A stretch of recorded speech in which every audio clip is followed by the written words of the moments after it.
Welcome back, warriors. Tansei, Sego, Ani Buju, Kwe Nindaluizi Pam Palmater, and I am the host of this show, The Warrior Life, where we talk about how to live a lifestyle that's focused on decolonizing our minds, bodies, and spirits, but at the same time, making sure that we put the same amount of effort into revitalizing our cultures and traditions, nation building, and taking care of all of the people that belong to our nations.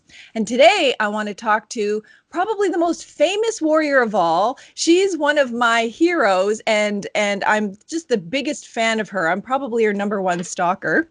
It's Dr. Cindy Blackstock. She's probably the most amazing warrior I know because she involves kids in her, epic battle to make sure that there's justice for the most vulnerable in our society. And one of the most amazing things that I've found from how she does her advocacy is that the kids have all the solutions. It's really very simple and it's depoliticized. And I really don't see a lot of other people doing it in that way. So Cindy, welcome to the show. And for the one or two people in the world who might not know who you are, if you could introduce yourself and kind of let us know where you're from and your nation and all that. Sure. So my name is Cindy Blackstock. I'm a member of the Gitxsan First Nation, which is in British Columbia.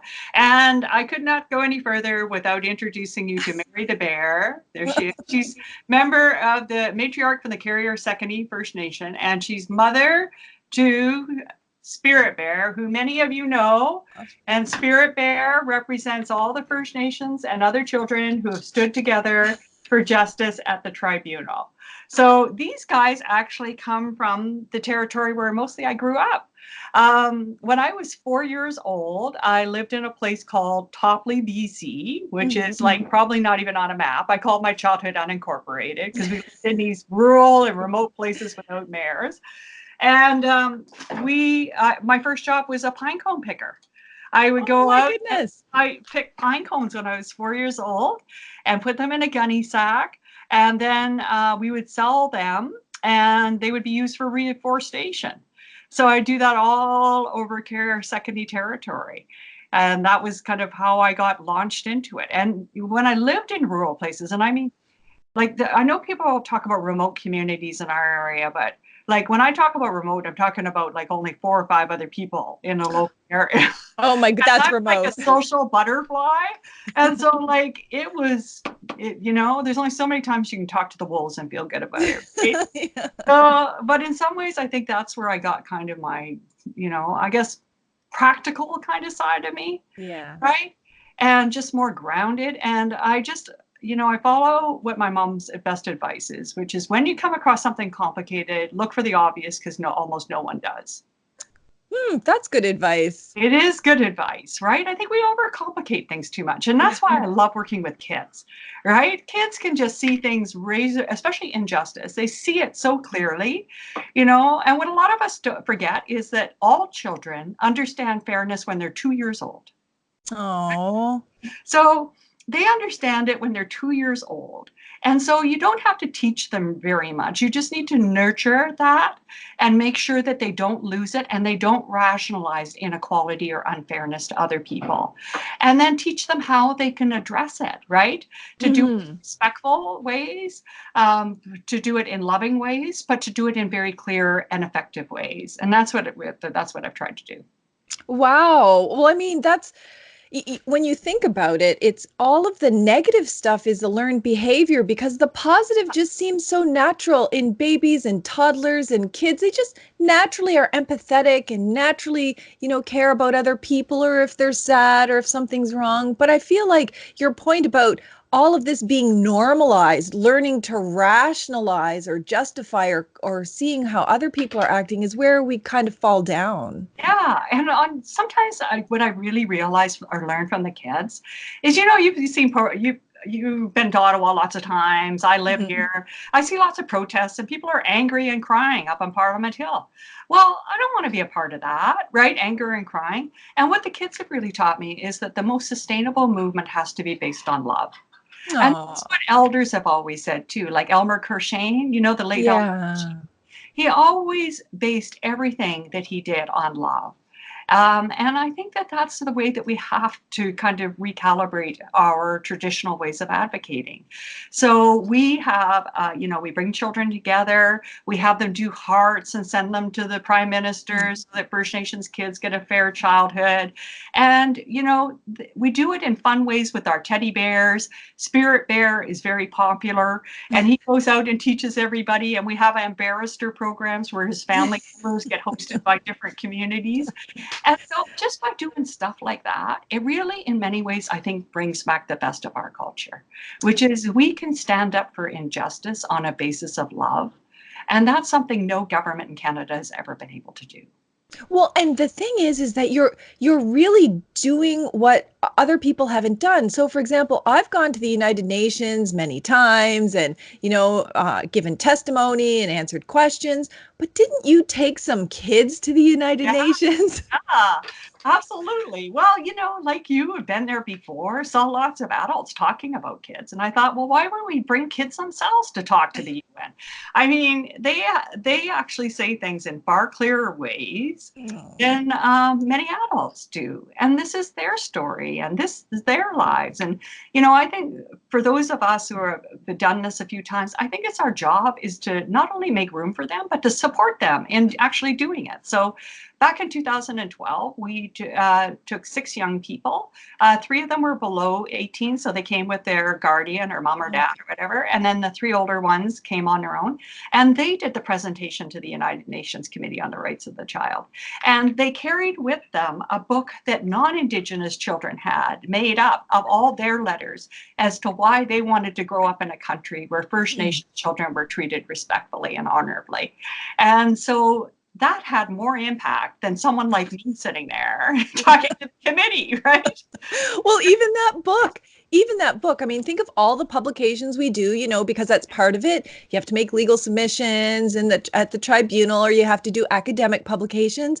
But that book, written in the just honest, direct, imperfect, sweet ways that kids are, to say, I don't think that's fair if someone doesn't have a school. That is far more impactful to me as a lawyer than a lawyer trying to explain all the legal ways why it's not fair. Yeah, because they don't rationalize it at all, right? And they can see it so clearly. Like some of the letters showed what their schools look like, and then what a First Nations school looks like.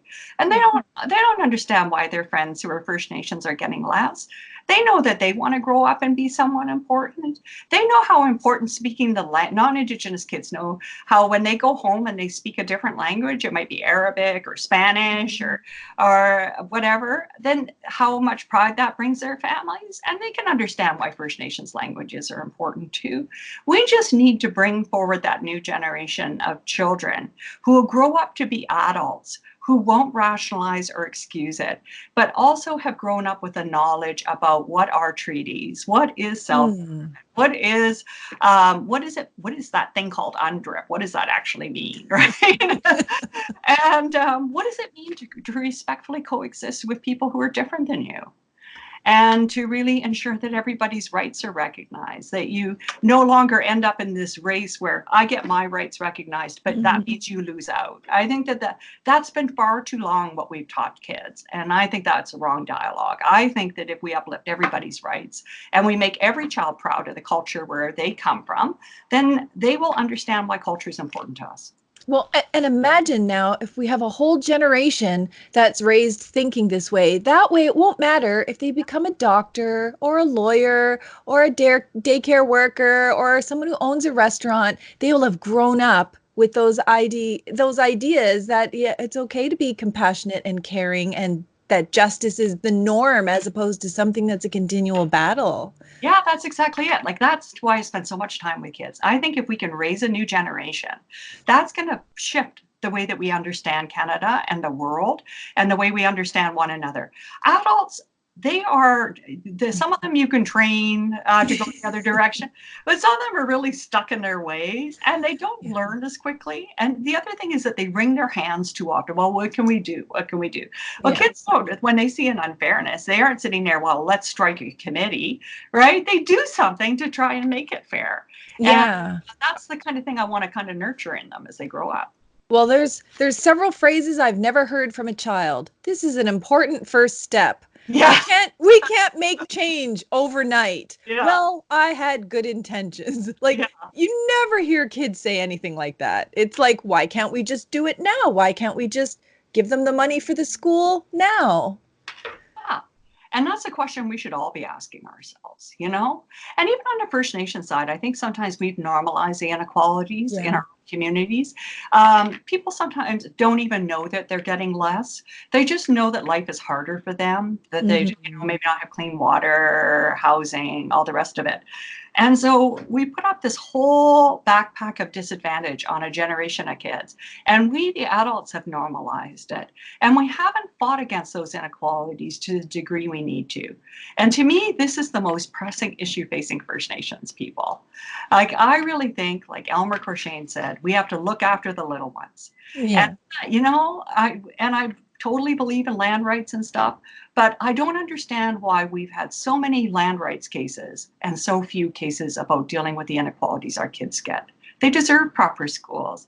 They deserve places where they can play. They deserve places where they can, deal with some of the family issues that they're dealing with, but in a safe and healthy way. And we haven't fought for that in the same way. And I think that's wrong.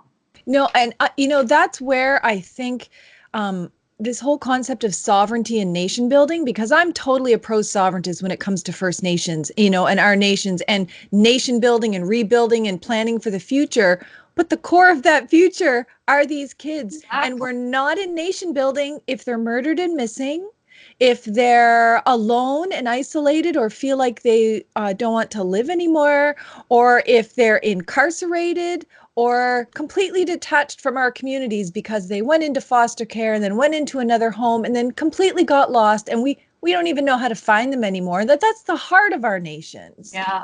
Yeah, that's exactly right. To me, that is where we start, right? Hmm. Because I actually think people like my generation, like we were impacted a lot by colonialism and residential schools and stuff. So I don't think, like when I only speaking for myself, but I think I don't have that depth of cultural understanding that would really prepare me to negotiate a treaty in a good way. But I feel really good about this next generation coming up in elementary school.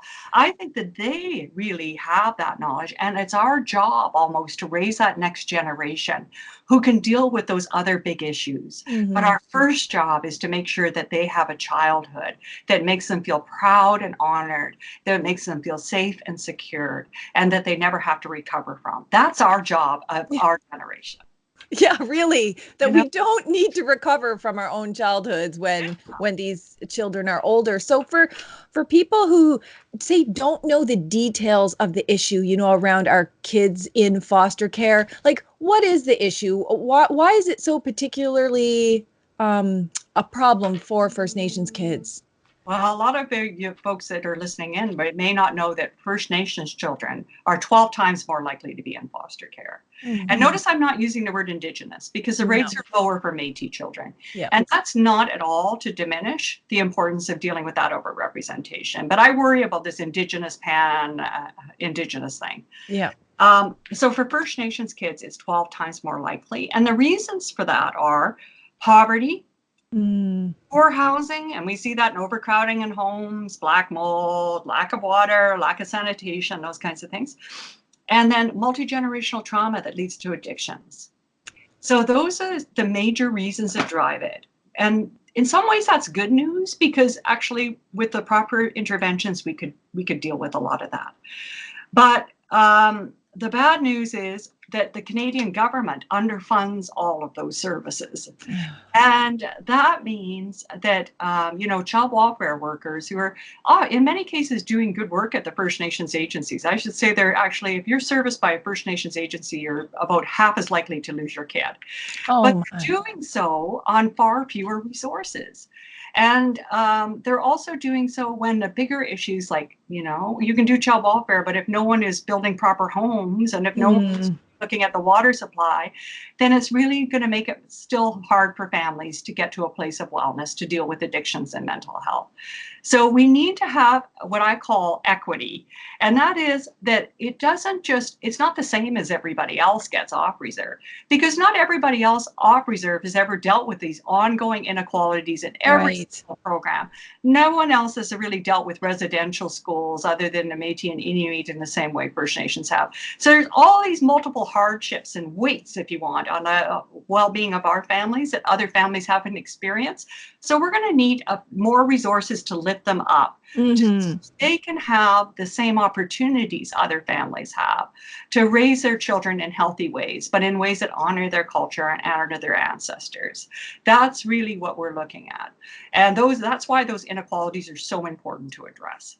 Because if we address the inequalities, then we give rise to the opportunity of community members at the grassroots, who I really believe in, and agencies are out there doing the hard work, to even do better for families.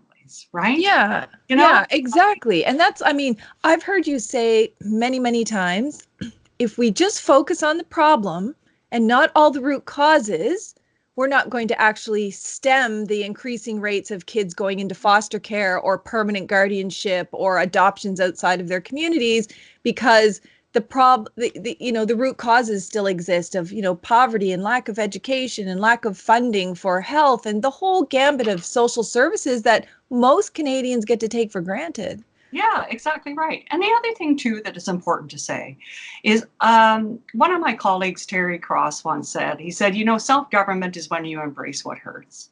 And I think that's true in our communities. We need to let those kids know who are experiencing sexual abuse or physical abuse at the hands of other community members that they're not alone, and that we're going to stand with them and make sure they're safe and secure. That's part of our work of self-government too. And that's the work I see many, many people doing, but I think there's more for us to do there. We're capable of doing better for our kids. Yeah, well, I'm glad you raised that, because there's really two conversations going on. There's one with the public and the government, to hold the government to account for their discriminatory underfunding and the way they mistreat our kids. But then there's a conversation we need to have where, we can understand the root causes of the struggles and the trauma, but we also have to make sure that kids are safe. And that's the harder, I think that's the even harder conversation to have, because it means reflecting on our own nations and what we need to do to not be the cause of a child's trauma. Yeah, that's right. But that's also, I think, what a loving thing to do. Yeah. When I've had the blessing, I guess, of working with young people now for over 35 years. And some of them have come from situations where I don't think they've ever really felt love before. And so for them to realize, for someone just to say to them, I love you enough to try. I see you. You're important. And you're not alone in this. And I'm going to stand by you while we have these difficult conversations in our community. But we are going to work it through together.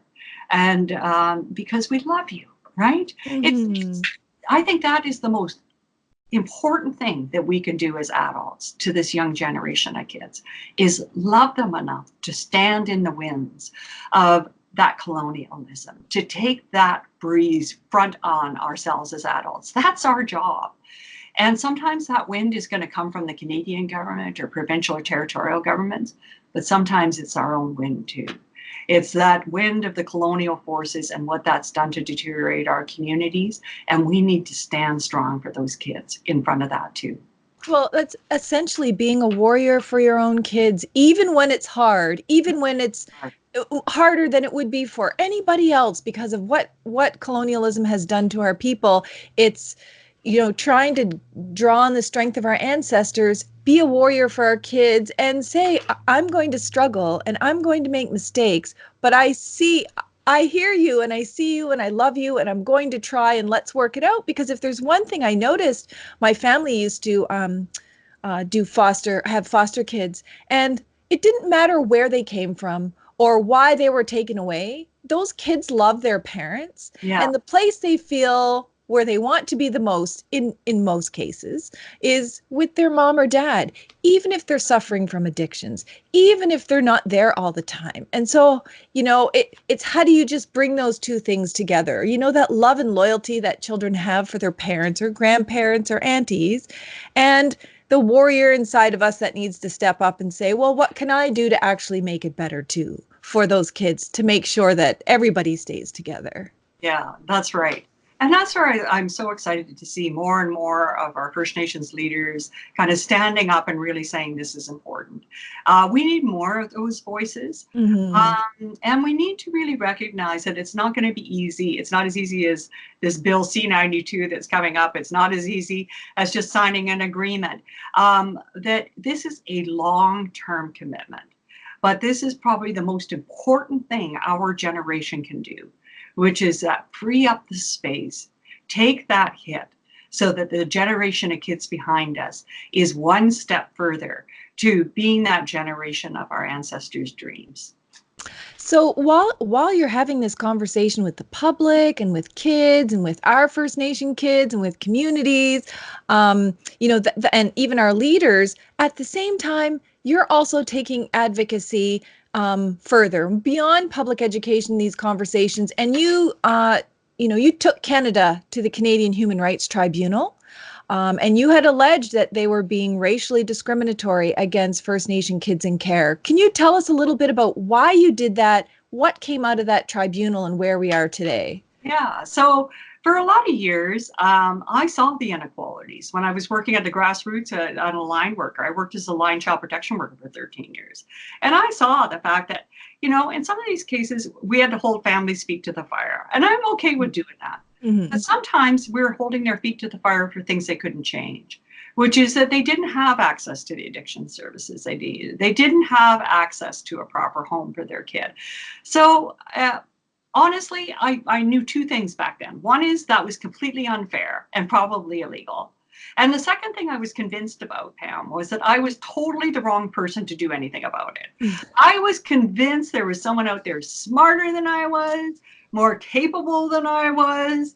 There was somebody out there who my job would be just to stand behind them. So I did what many of us do, right? Which is I kind of decided I'd work with the families that I have the honor of working with, and I do what I can.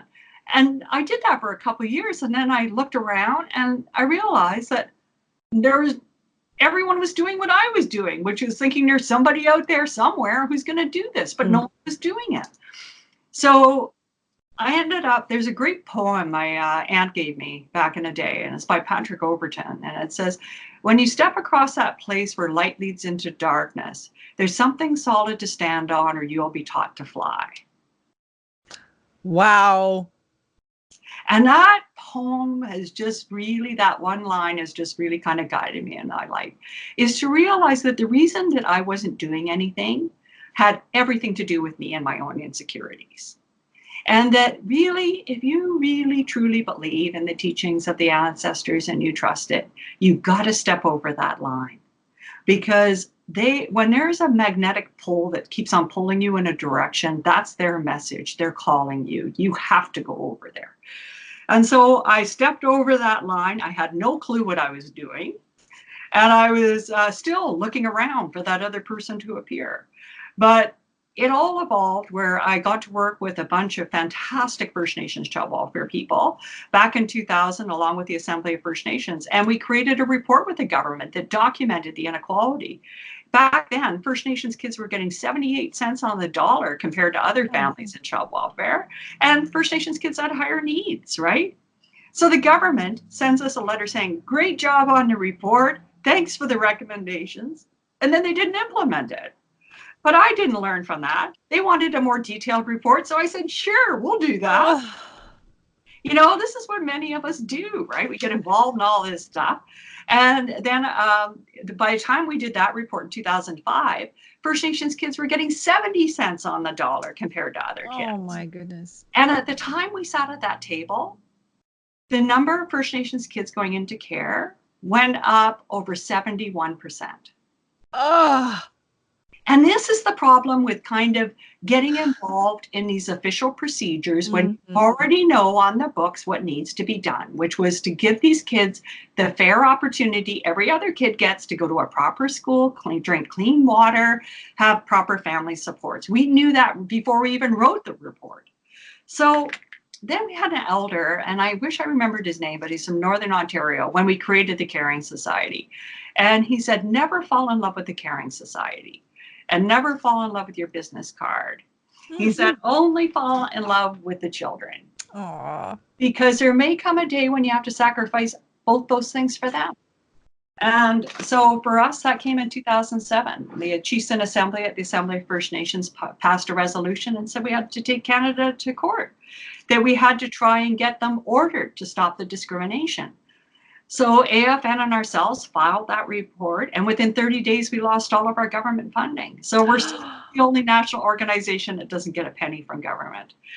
But for some miracle, again, that poem, we survived. I mean, I don't know if another national organization has taken 100% cut from the feds and we managed to survive. We were doing our own janitorial. We had to have like half our staff. We still do our own janitorial, but we just always believed that it would be okay. And so we filed the case. We didn't have lawyers, but again, we had good people who rallied around. And the moment I knew we won the case wasn't when the decision happened, because Canada brought all these technical arguments to say shouldn't be heard, had nothing to do with kids. And the turning point for the case for me was in 2000, and we filed the case in 2007. For the first 2 years, we had this program called I Am a Witness, where we just asked reasonable people to come and watch the case, make up your own mind. I was pretty clear anyone who looks at this is going to understand that this is wrong. And I really believe that discrimination likes darkness. So part of the goal of I Am a Witness was to create light, to show if the government's going to discriminate, it's going to do it in full view, right? But the truth is, people didn't really come. You know, a handful of First Nations folks showed up, but it was often we were just arguing that case in silence. All that changed in 2009 when a group of kids from alternative school walked in. I was about to be cross-examined by Canada. And this young man walks over and he says, we're from alternative school, which means we get into trouble a lot. Oh. And I said, well, that's okay, because so do I. And he said, but you know, sometimes we deserve it because we're just being stupid, but sometimes we don't deserve it. Sometimes it's a system that deserves to be in trouble. But no one really wants to take them on. But you are, and you want our help, so we're here. So they came back, they stayed all those hearings, and then they came back at the next one wearing I Am a Witness t-shirts that they had designed, and they brought all their friends. So by 2012, there were so many kids coming to the hearings of all ages that we had to book them in shifts. And these children were of every possible diversity, but all of them could see that it was completely wrong. And all of them were prepared to do something to change it. And when that happened, I knew something very important had happened. It said our kids will never be alone again. And so from there, I knew that the kids had already won. It would take until 2016 for the Tribunal to make the formal finding that Canada's Child and Family Service Program and failure to implement Jordan's Principle was discriminatory. But I knew the kids had won before that, because really, when the Canadian public starts to realize this racial discrimination is happening, and when they don't rationalize it anymore, and when they act out against it, that's when it'll end. And that's why raising that new generation is so important. So we got the decision in January of 2016. Yeah. And I remember that day, like thinking, well, change isn't a decision, right? I've seen this stuff before. Yep. And we were sadly right. So there's been like 7 non-compliance orders since then. We were in court just yesterday, actually, at the Tribunal, arguing on Jordan's Principle, because the Canadian government wants to leave out First Nations children who are recognized by their First Nation as citizens, but don't have status. They don't want to give those kids help. So on Jordan's principle, so there was several issues in the Canadian Human Rights Tribunal case, right? It's the chronic and discriminatory underfunding of basic child and family services, and which is a direct cause of the over apprehension of our kids. Yeah. And then there's something called Jordan's principle, and not everybody's familiar with that. Yeah. Could you just explain it a little bit? What is that? Well, Jordan's principle is something very sacred. Jordan's principle was founded by Jordan River Anderson of Norway House Cree Nation. And what happened with Jordan is that he was born in Winnipeg Hospital to his parents, Ernest and Virginia Anderson. And he had to stay there for the first couple of years of his life for medical needs. But, you know, he was a lovely little boy. He couldn't talk because he's on a ventilator and he couldn't walk, but he loved playing the guitar. And actually his dad is a big guitarist. So you could see this in this beautiful guy playing the guitar. At the age of 2, he was to go to a medical foster home in Winnipeg because the family's from Norway House. So the doctor said, you know, let's put him in a family environment, see how he does close to the hospital in case something gets wrong, and then we'll move him up to Norway House as soon as he stabilizes, right? If he was non-Indigenous, he would have gone home. But because he was First Nations, the government of Manitoba said, well, we're not going to pay because he's a federal responsibility. And then Indian Affairs and Health Canada started to fight amongst themselves federally, and they fought with the province. So this went on for like close to 3 years before, as the sister Jerlene says, Jordan died of a broken heart. He slips into a coma at age 5, and he passes away in the hospital, never having seen a family home. And when that happened, his family said, don't let this happen again. And so Jordan's principle comes from that. And it's to make sure First Nations kids get all public services when they need them. They shouldn't have to wait or get less services because of who they are. And Canada agreed to it in Parliament in 2007. But then the bureaucrats got a hold of it and the politicians, and they never implemented it. So we had to take them to court through the tribunal and show how many children were missing out on fundamental things that every other kid would take for granted, just basic things for dignity and health and education. And the tribunal agreed that was discriminatory, and they ordered Canada to implement the proper definition. Canada didn't do that right away, but thankfully, due to the tribunal's ongoing orders and the strength of Jordan's family and Jordan's spirit, as we sit here today, Pam, in the last year, over 210,000 products and services have gone out to First Nations kids in Jordan's name. And we know there's more kids out there in need. So if your listeners want to make a Jordan's Principle referral, all you need to do is there needs to be someone in your community, says, you know, a teacher or a doctor or nurse or occupational therapist, whoever, saying your child needs a service. And you can call 1-855-JP-CHILD. So that's 1-855-JP-CHILD.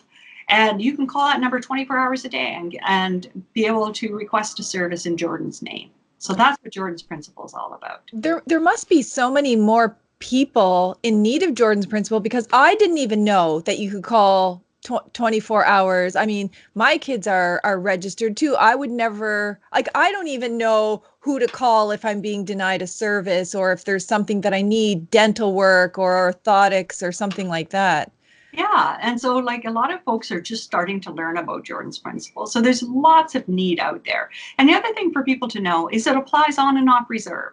So if you are a single parent or and you have a child who needs an educational assessment and you live in downtown Toronto, you're eligible for Jordan's Principle. Even under the government's criteria right now, if they're registered or eligible to be registered, then they get the service. And we're pressing, of course, so that even when they're recognized by their First Nation, they get the service too.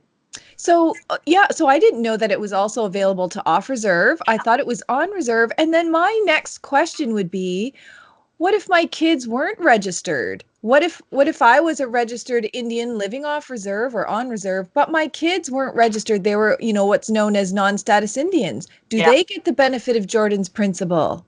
Well, I say yes, but we have to get the government to say yes too. So right now, they'll say if they're eligible to be registered and they reside off reserve, they will get the service. And also we to the tribunal. If you have a child who's non-status but recognized by their community and they need something urgently, the government has been ordered to provide that. So those children will get those services, because we had children with like urgent medical needs, or if they didn't get the help they needed, they could suffer a harm that couldn't be fixed. And Canada was saying no to those kids too. So we brought an interim motion saying that's not right. You pay for these kids and then figure it out later. So on urgent cases, yes. And that's what we just spent 2 days in court, is to try and get Canada to apply that to all First Nations kids who are recognized by their nations but may not have status. So when will we find out if that First Nation child definition gets accepted? Well, it's up to the tribunal when it issues its ruling, but I would think within the next couple of months, hopefully we'll be able to get that ruling. And we're going to just at the Caring Society, like, we really reject the Indian Act. I just think it's, I'm not going to rely on that thing. Like, that is not the way that First Nations traditionally decided their membership. And the blood quantum thing is it's so colonial, right? And we need to reject that at every turn. To me, these children, their identity is handed to them from the ancestors and from their community. And we need to develop our own system so that they respect that. And we need to make sure the government respects that too. Canada should not be in the business of deciding who is or is not a First Nations child. Well, and, in addition to I think you said it was 7 non-compliance orders. 7 counting. Yeah, exactly. Well, Canada's also lost every single court case every time Native women have challenged the gender discrimination in the Indian Act that basically is excluding our kids and our grandkids, and in some cases our great-grandkids. And Canada's own internal studies, it's one of the things I love about you, how you use their own internal information against them. Well, they have their own internal studies saying that they're the only country left in the entire world that has an Indian Act, first of all, but second, bases it on this like fictional idea of blood quantum. And, there's essentially a legislative extinction date for each First Nation. And when you think about what does that mean to these kids who, if they need care, what if they need braces? What if they need glasses? What if they need a leg brace to be able to participate at school or in sports like everybody else? Yeah. Yeah, like, it's so colonial. And that I mean, I don't know their tribunal, they'll make their own decision, but I'm feeling encouraged. Out of all the rulings we've had in this case, Pam, which has now been 15, the score is 14 for kids and 1 for Canada. And that one decision Canada won was overturned. So really, the kids are, the kids are winning. Kids versus Canada. That's awesome. So I really feel, no matter who you have on the judiciary, whether they have a conservative kind of bent or a liberal kind of bent, kids cut through all that kind of crazy politics kind of stuff too. Everybody knows a child who has been in some need in their lives. And I think that this case in many ways has brought out the very best of the judiciary because of that. And especially because children have been sitting in the audience watching, right? So they haven't been passive players where they just get talked about. It was kind of like at the UN where we brought them there. They're there as their own spokespersons. They're there across every diversity, First Nations, Métis, Inuit, non-Indigenous children of every diversity, but they're standing united in a simple message, is that we want to grow up in a Canada where everybody's rights are respected. And we are not going to let you get away with doing something different than that. We are here, we see you, and we are going to do everything we can to make sure that you don't discriminate or leave anybody behind. Well, and by the kids doing it, you accomplish 2 things. One, the kids' voices are lifted and put forward, and they have a say and some kind of control and sovereignty over their own lives and what will happen. But the other thing is what you said about shining a light on the racism, because Canada has benefited from legal processes and lawyers and things that pretty much happen behind the scenes. I mean, these things generally aren't televised. So lawyers, Justice Canada lawyers, can walk into court and make the most atrocious, horrendous arguments that you would think, who would argue these things? But they get to do it in a sense of almost an anonymity, and people don't realize that they're arguing against treaty rights, or they're arguing against culture, or they're saying, well, we're not responsible, or that's not a child. And I think the more people see what Canada's doing, maybe they'll be a little more hesitant in the future to make some of those horrible arguments. And the other thing I think that I've learned from the kids is I'm not sure I actually explained what was happening in a way that everyone could understand. Like we have our own language on the First Nation side of things that when we talk about rights and title, but we haven't figured out real ways of kind of explaining that to 4-year-olds that really makes sense. And what I found is if I can explain it to a 4-year-old, what we're doing here at the Caring Society, which is we want to make sure First Nations kids get a fair opportunity to grow up safely in their families, get a good education, be healthy and proud of who they are. If we can figure out how to say it to a 4-year-old, then everybody understands. And I think that's part of what we can do on our side is really frame our message, not that we sacrifice those rights, but that we explain those rights to other people in society in a way that they can understand. And then they'll be able to make more sense of it and be able to support it. And it makes it more difficult for Canada to say, this is something that's so complex that not everybody can understand. Yeah. Everyone can understand why they want to raise their kids in a healthy, happy way that honors their culture. Everyone gets that.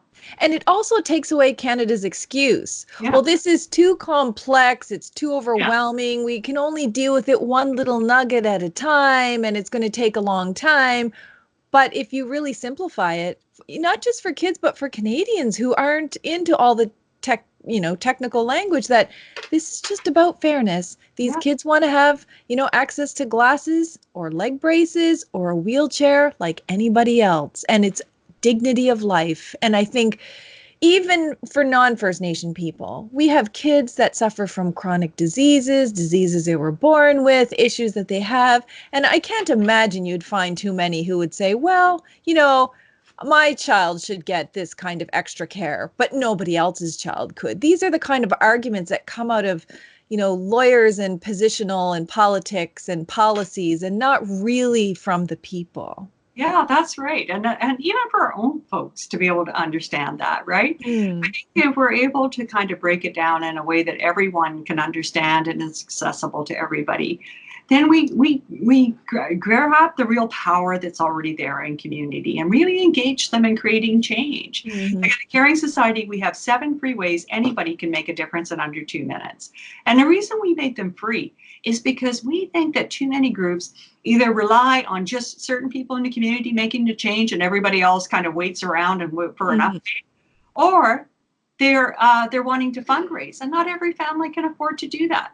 But what we really believe in is every person can make a difference and really pursue these TRC's calls to action for kids. So we have free ways to make a difference. We have events all the time, like up and coming for Jordan's Principle. We have Bear Witness Day. Oh. So Pam, what you need to do is dig up your teddy bear on 10th. And that's also Spirit Bear's birthday. He'll be 12. Aww. Yeah. And what you do is you bring your bear to your work or to your daycare, your school, or your community center. And it's to honor Jordan River Anderson. And then you can share Jordan's message, Jordan's Principle with others. And we actually have kids who have done public service announcements on our Caring Society website. Oh, they're done in French and English and ASL. So they've done all the work for you. Just show this 60-second public service announcement, bring your teddy bear, and then Spirit Bear here has his own Twitter feed at Spirit. And you just take a photo of your teddy bear and yourself, and you put it up there with the hashtag Jordan's Principle. So that's coming up. And we do all kinds of things like that. So it just makes it easy and fun and something that people can do in their own home or as a group. Yeah. Or the Have a Heart campaign was one of my favorite, because that's, it doesn't really cost, and it's coming from the heart. Anyone can do it. It's apoliticized. It's, like what I like about your free ways to do something is that it's not political.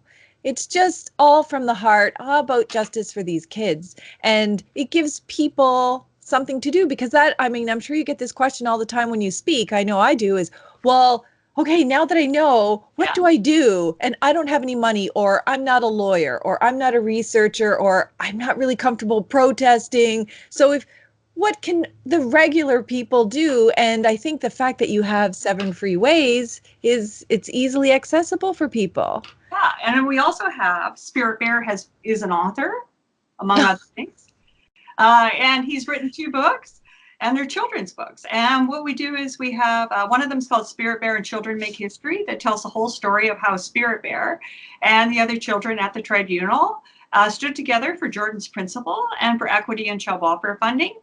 And then so that's his first book. And then his second book is called Fishing for Knowledge, Catching Dreams, which is Aw. him. And just hold on a second here. I got to get another cast member. Because although Mary is the matriarch of the family, this is Uncle Huckleberry. Oh, so cute. And he is a bush bear, grew up in northern BC. And it starts off with these 2 fishing. And they start talking about traditional knowledge and then how things change with residential school. And then Spirit Bear wants to know, well, what's happening in education today? And so he goes to Ottawa and learns all about Shannon's Dream. So these books, I should make really, really clear that all the proceeds go to children's reconciliation funds. So no one is making any money off of these films. It's all the money goes back to help engage more children in promoting Shannon's Dream and Jordan's Principle. And we also give away free copies. So we give them away to domestic violence shelters, to children's hospitals, Wow. to children in low-income communities. And we have teddy bear tea parties. And so what we do is we ask community members to organize a teddy bear tea party for the kids in their community so that the children can come and they can read Spirit Bear's books all together. And they can bring their own teddy bears, and we all just need to make sure every child has a teddy bear, right? That's our job as adults. And we have like teddy bear cupcakes or teddy bear bannock, however you want to do it. And then it's just a real celebration of children. So we do things like that. We're having our next one May 10th, which is, of course, Spirit Bear's birthday and Bear Witness Day. We're going to have about 400 kids here in Ottawa do a teddy bear tea party. Oh my goodness. Well, I'm so glad you just spoke about all these things, because I have a concern. When the tribunal issued its decision, that doesn't mean everything changes overnight, or we wouldn't have 7 non-compliance orders. But the other thing that people have been talking about on Twitter is, oh, I'm so glad that there's something called Bill C-92. It's an Indigenous Child Welfare Act. So everything's good now. We don't have to be concerned anymore. And I was thinking, well, wait a second. One, the issue doesn't go away overnight. And 2, maybe the bill's not exactly what it's being sold as. And I know that you've had a chance to read it. What do you see are the positives and negatives of this bill as it stands right now? Well, the positive is the aim of it. And I'm not going to say it's the aim of it because I don't think it achieves it, which is really to recognize that First Nations, Métis, and Inuit peoples are the rights holders and the proper groups to raise their own kids. The downside of it, as I see, is it's pan-Indigenous. And the needs of First Nations, Métis, and Inuit children are very different. And the way that communities have organized themselves around child welfare are very different between those groups. But this bill does not distinguish between them at all, which I think doesn't do any of the 3 groups, their children, any service. The other main thing is that there's no money in this bill for First Nations jurisdiction. So if Huckleberry decided to draw down his jurisdiction tomorrow, there'd be no money to actually design the programs or the institutions or operate those programs. And there's no way you could run a child welfare system, no matter how well designed, without any money, right? I mean, we sadly have got children and families who've got a lot of needs, and culture is very important for that, but we need specialized addictions programs and other things for it too, right? So the lack of money is a problem. And it's particularly a problem when you think about, well, for the last 12 years, we've had this case against Canada trying to get equitable funding. It took 12 years and now 7 orders against Canada to get them where they are right now. And Canada's saying, well, just trust us, sometime in the future we'll provide it. Well, I don't know. So for me, that just isn't good enough, right? Not when our kids are at stake. We need more guarantees than that. The other thing is in budget, this year's budget, there wasn't a penny for the Bill C-92, right? So when they say, well, trust us, the money's coming. Well, it's not going to come in this budget, which means that it'll come after the next election, if it comes at all. And we don't know who's going to be in power then or what their priorities are going to be. The third thing I think it really misses the mark on is it doesn't have enough clear protections for our kids. Like this act really is the opportunity we have to kind of raise the bar for our kids, signal to our kids that they are worth our very best efforts. And we need to put some baseline standards, not to transgress on a First Nations jurisdiction, but I no matter what First Nations I've gone to, even around the world, nobody says sexual abuse is okay in their community. No. Like we need to just say this stuff. Kids have a right to live free of sexual abuse and sexual exploitation and physical abuse. That should be just a baseline. They don't mention that in this act, right? So how can you get an over-representation without being clear that children have a right to live free of these types of maltreatment? And then the other thing the bill doesn't have is kind of what we were talking about earlier. Remember the drivers of First Nations kids in care, the poverty, the poor housing, and substance misuse. So let's just say for some miracle, we actually get a funding for the child welfare portion through this bill. But there's no commitment to make sure that the housing crisis is resolved. There's no commitment to make sure that we have adequate and culturally based addictions programs for adults, young people, and in fact, a whole community-based system. None of that is there. So even if you put in a Cadillac version of a child welfare system on a self-governance basis, they're not going to be able to achieve what they need to achieve because the drivers of the child maltreatment are still going to be alive and well. So those are a few of the concerns. And then, I'd look at people like the Yellowhead Institute in your column about jurisdiction, right? And I'm not a lawyer, but for me, it even fell short there, right? So, which raises a question, because I see First Nations across the country. Some are against it, some are for it, some are worried about it, but are hoping to improve it. There's a whole array of views. And of course, someone like me, I don't get a vote in that, whether I'm for it or not, because I'm not a rights holder. But I hear language like, well, it's a window of opportunity. And that doesn't sit well with me because I just think our kids are worth the best. And no matter what happens in the next, couple of months here, if I am invited to present at committee, that's what I'm going to say, is after everything that they've been through, they are worth the best. And I am going to do what I can to kind of say, this is what my view needs to be in there to give them that best, because they don't deserve mediocre. No. And, nor do our families. And we also don't deserve something that's a paper tagger that says, oh, well, we'll promise you to give you your dreams and hopes, but we're not going to fund you to be able to do it. I don't know. I think that what the elders say about integrity is right. And that integrity is really giving words meaning. And this act has a lot of words, and I'm just not clear on the meaning of those words.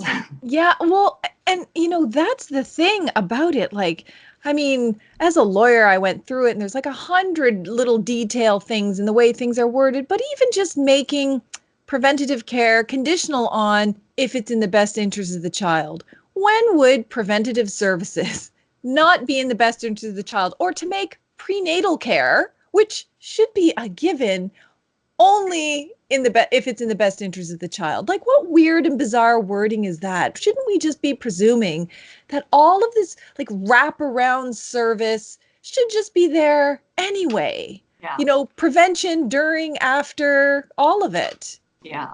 And we need to really recognize that, when we talk about child welfare, in some ways, I don't really like that word. I don't even like child and family services, because what we know is children are not the reason they go into child welfare care.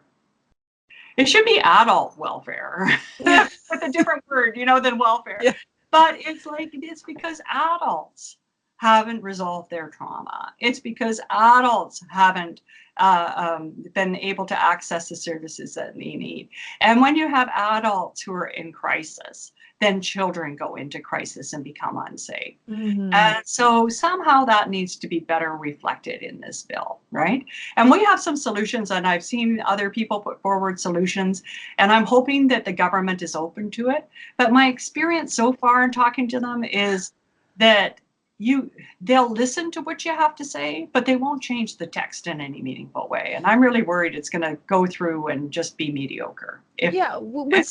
With so little time left, knowing parliamentary procedure and even parliamentary rules, if you change a piece of legislation too much, then it's a new bill, or it needs a new title, or you have to start over again. And, I can appreciate that we all have different views. We all come from, what we think the solution is. And I think we shouldn't have to pick from one solution. I think there should be a whole basket of things that should be available to us. It's not just legislation or funding or this or that. But, part of the problem is the government, as you know, defaults to, oh, is there a problem? Well, let's go to a set of meetings and tables and research and studies, and then let's come up with legislation. When legislation was never required for them to fund First Nations kids properly. They could literally make that decision and do it tomorrow. And I think that's something that's missing in this conversation, that legislation can do certain things and we might get some protections out of it for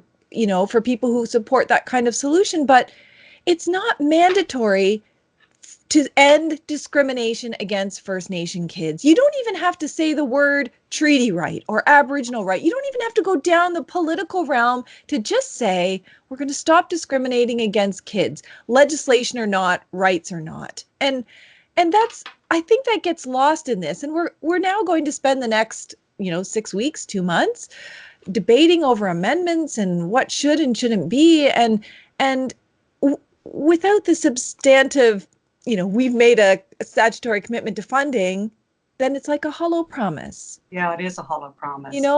And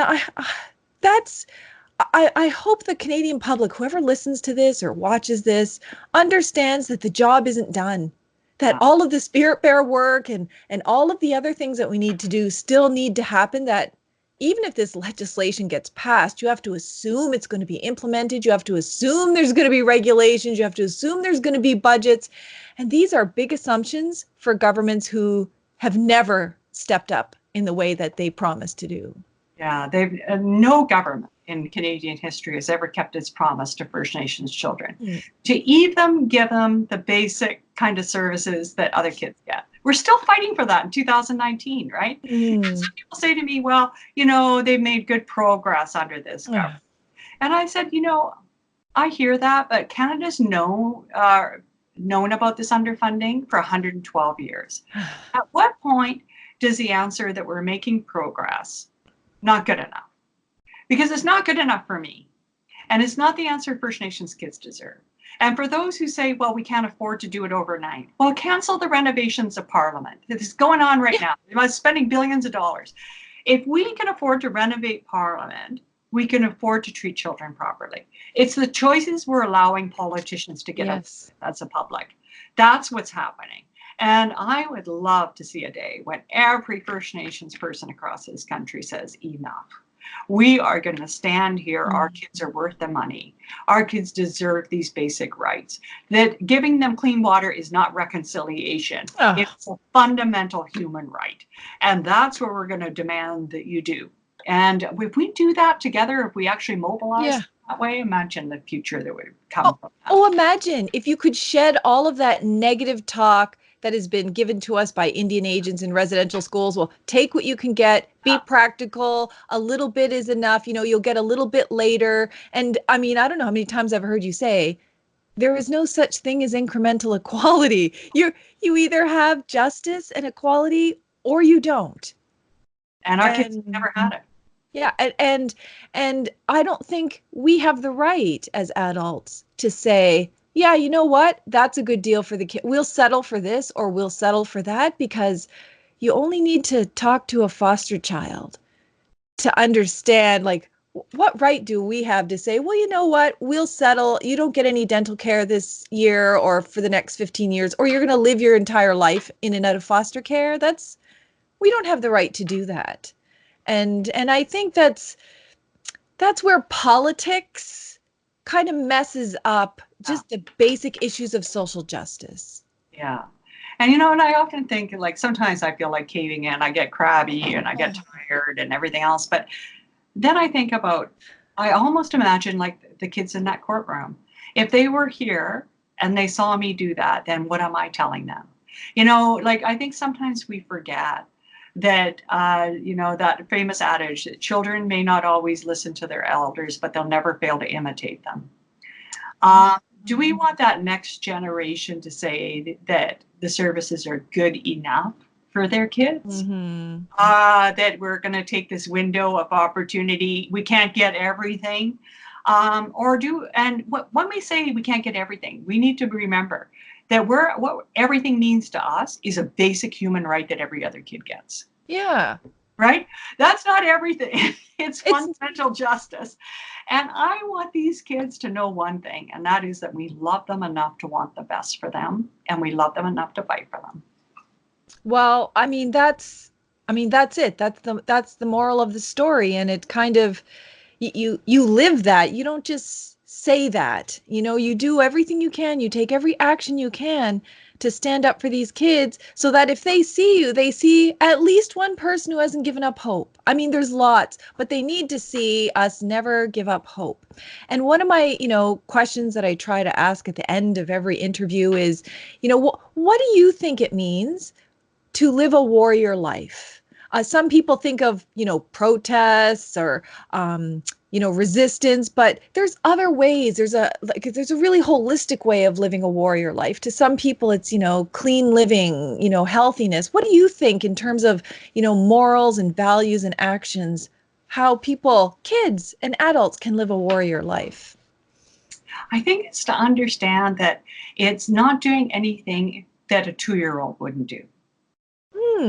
2-year-olds understand unfairness and they protest if they're being treated unfairly. And they will let you know. But when I read the letters about children, they'll say very clearly, what you're doing is wrong, government. That you can't just why are you giving these kids dirty water that makes them sick? Mm-hmm. But they always sign their letters, love so-and-so. Aw. I think that we need to understand that one of the things, what my mom said earlier was really true. We need to think like 2-year-olds. We need to see unfairness wherever it exists. And we need to understand that it's our duty not just to stand up for First Nations kids, but to stand up for all peoples who are being treated unfairly. That's the type of role modeling we want, to co-create a society where no one's left behind. And if you're like me and you don't feel you're smart enough or you don't feel you're bright enough, then just remember that poem, that when you step across that place where light leads into darkness, there'll be something solid to stand on and you'll be taught to fly. That's where we want to show our kids, is that even we are prepared to address our fears and insecurities because we love them enough to try.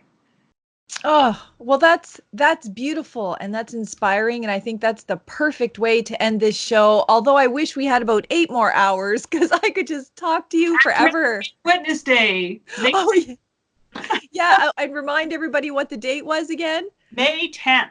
May 10th. Yeah, and you can have you can get Spirit Bears books and watch them and read them.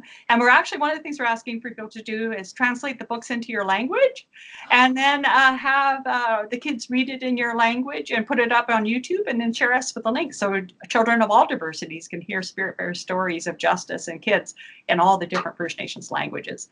And he's got 2 movies coming out, so watch out for those animated films coming from Spirit Bear, care of Amanda Strong, this amazing Indigenous animator who's going to bring Spirit Bear to life. Spirit Bear will actually speak probably by the end of this year. Oh my goodness, that's so exciting. I know. We'll be able to have film screenings, And what we're also hoping to do is we got the puppet sets and everything. And we're hoping to create a little tour so that the children can come and actually see Spirit Bear as he was on the train and with Jordan in Jordan's Principle, and see the children and then watch the film and read the book and realize that it's children just like them have changed the world for the better, and they can. And they will, and they'll continue to do it because they're the future policymakers and lawmakers. And that's wonderful, Cindy. I can't thank you enough for everything that you've done and everything that you taught me. I follow everything that you do when I'm, thinking about these issues or, answering questions. The first thing I ask in my head is, what would Cindy do? Because I know several things. One, that you're in it for the kids. This isn't about you. And two, that you don't make deals on anyone's behalf. And there's a certain kind of moral integrity that's attached to that I know if I'm watching carefully what you're doing, that you're always doing it with those best intentions. And so I try to keep my advocacy compass very much centered, aligned with yours, so that I don't make any of those mistakes, because I'm not a child welfare. I never worked in child welfare. I know it from a legal aspect or research aspect, but you've been in it. So I know you know it in a way that many other people don't know it. So thank you for all you do and for being that moral compass for me and so many other people. And thanks for standing with the kids, Pam. You always have, and you always will. Thank you. Thank you. All and right. and hopefully we can have you back when we get more good news and more changes. Yeah, well, actually, I'll have to introduce you to the rest of the family. You only saw 3 of them here, but there's more. Oh, okay. That's what we'll do next time. Okay. See you, Cindy. Bye. Bye.